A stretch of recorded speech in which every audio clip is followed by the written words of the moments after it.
Hi, my name is Esther and I would like to share with you the testimony of how I survived a plane crash. On the 29th of October 2006, my life as I knew it changed forever. I was in Abuja waiting for a return flight to Sokoto, where I was serving as a youth corper in the Federal Airport Authority of Nigeria, FAAN. I was a duty flight announcer, which sounds more glamorous than it actually was. On this day, I'd never been to Abuja before, but because or by virtue of the fact that I was serving in the airport, I just looked around and I was looking for frequent flyers to see when they would get up, so I would just go along with them.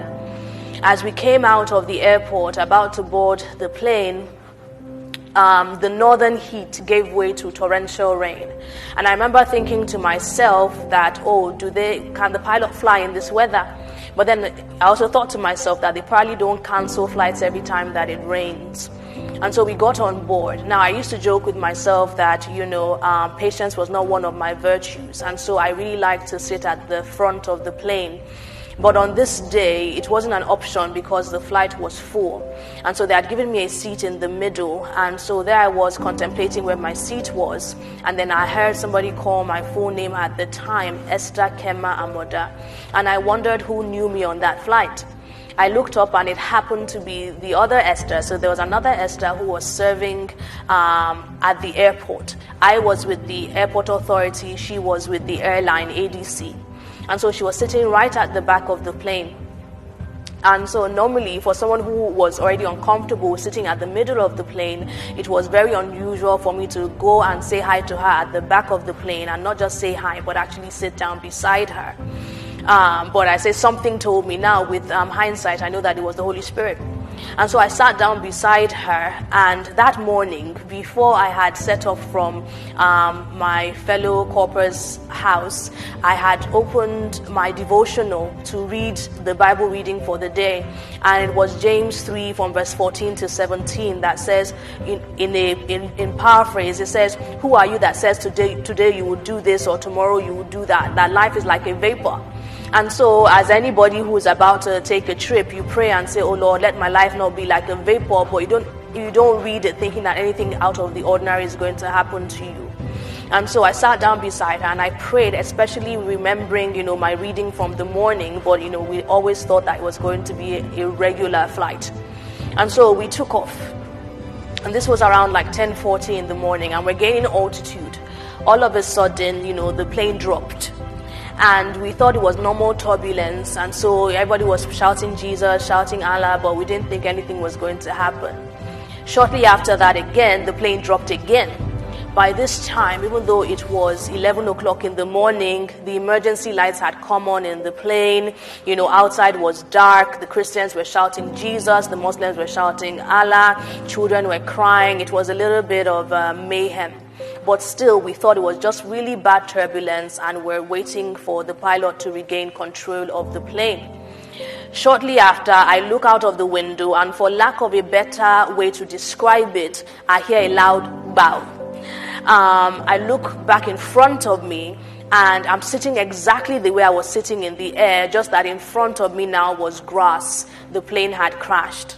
Now, people ask me, did you black out? What happened? And I always say to them that before that day, I believed in God, but that day I believed in the power of angels, because literally the same way I was sitting in the air is how I was landed on the ground. And you would say, okay, maybe all of us that were in that, segment of the plane, that's how we landed, but that wasn't true, because Esther, who was sitting beside me, the impact of the crash flung her somewhere else. And so it was like a dream. People always ask me, how did it feel? And I say it felt a little bit like a cartoon where you're like, I'm okay.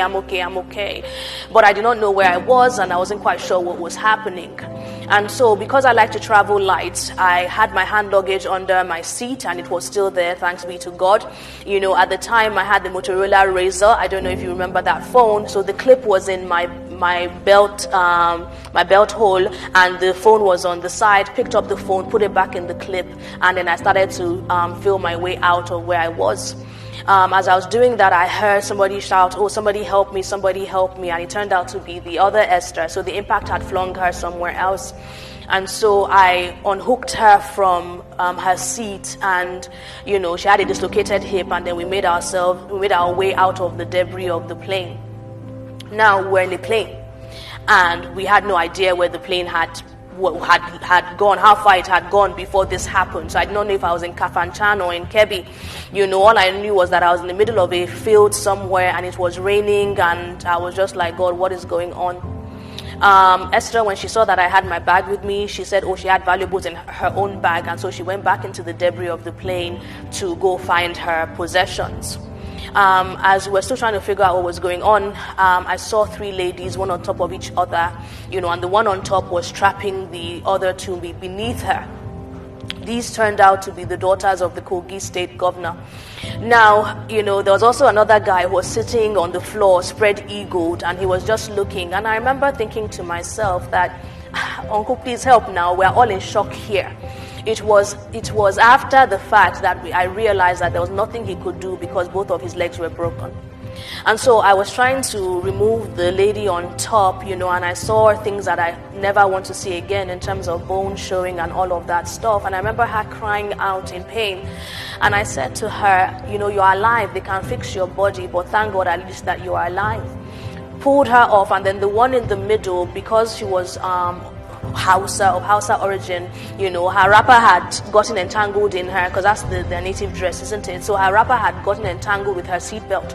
So unhooked her, pulled her off, and then I went back to where we were standing.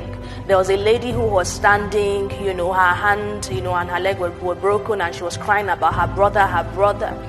And I genuinely thought at the time that what had happened was the plane had broken in half. So we were on one side, and there was another side that had other people who were in a similar position as us.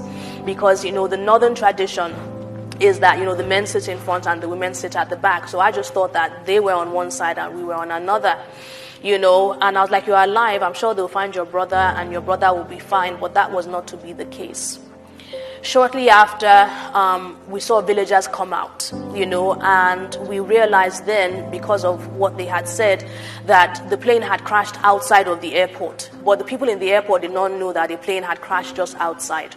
And so the villagers ran into the airport to let them know that the plane had crashed, and also to find transportation for those of us that were able to walk. And so they came with a pickup truck to take me, the other Esther, and this Hausa lady that was crying for her brother, because we're the three that could actually walk on foot. So they took us in the pickup truck, and it was probably one of the worst rides of my life, because we're in the jarring, muddy field, and I just kept getting bumped about. And we got to the airport hospital, and I had an irrational desire to be as far away from the airport as possible. Because I got to the airport and it was mayhem. They were bringing in dead bodies. It was just crazy. And so I called my friends who had literally dropped me an hour or so before, and I said, this is what has happened. Please come and get me. I need to be out of here.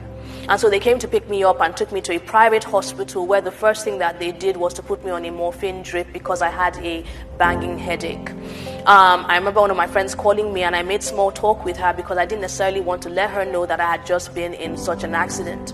I remember also my mother calling me, and my mother did not know I was on the plane, and so she said, I heard that there's something happening, a plane that was bound for Sokoto crashed in Abuja. The airport must be crazy. And I said, yeah, the airport is crazy. I couldn't tell her that, her daughter was on that flight. And so I stayed in the airport, in the hospital, taking the drip and everything. But then it became apparent that I would have to go to the military hospital where the survivors were being kept, so that they would not think that I had died and they just didn't find my body. And in fact, earlier Wikipedia entries say, Esther Amoda, one of the plane crash survivors, deemed dead, now alive. And so I went to the military hospital where they were keeping the survivors. And just to put it in context, of the 105 people that were on the plane, only 9 survived. And of the 9 that survived, only 1 didn't have any injuries, and that was me, to the glory of God. And so I was in the military hospital, and I was kept there for 3 days to make sure that I did not have any internal injuries, which I did not. And so the next morning, I wake up about 4 a.m. and CNN, is carrying the story, and I see what happened. I see the part of the plane that survived, and I am weeping, I am in tears. Because if you remember, I said I thought that the plane had broken in half, but that was not what had happened. In fact, the only part of the plane that survived was the tail end of the plane, and literally where the mouth of that, the part that survived hit the floor is where I was sitting. And I wept. I remember a nurse saying, "Why are you crying? You should be happy that you're alive." I'm like, that's why I'm crying. I'm crying because, I'm happy that I'm alive. And the ADC people, when they came on their courtesy visit, they said literally that was the only part of the plane that was intact. Everything else was broken pieces and broken bodies, and it was very overwhelming. And so I was there, and the question now became, okay, Esther, you are in Abuja now. Are you going to go back to Sokoto, which is 9 hours by road, or are you going to go back to Lagos, which is also 9 hours by road? Well, my mom made the decision for me. She's like, are you crazy? You're coming back home to Lagos. Okay. So the next question was, okay, how are you going to get back? I was very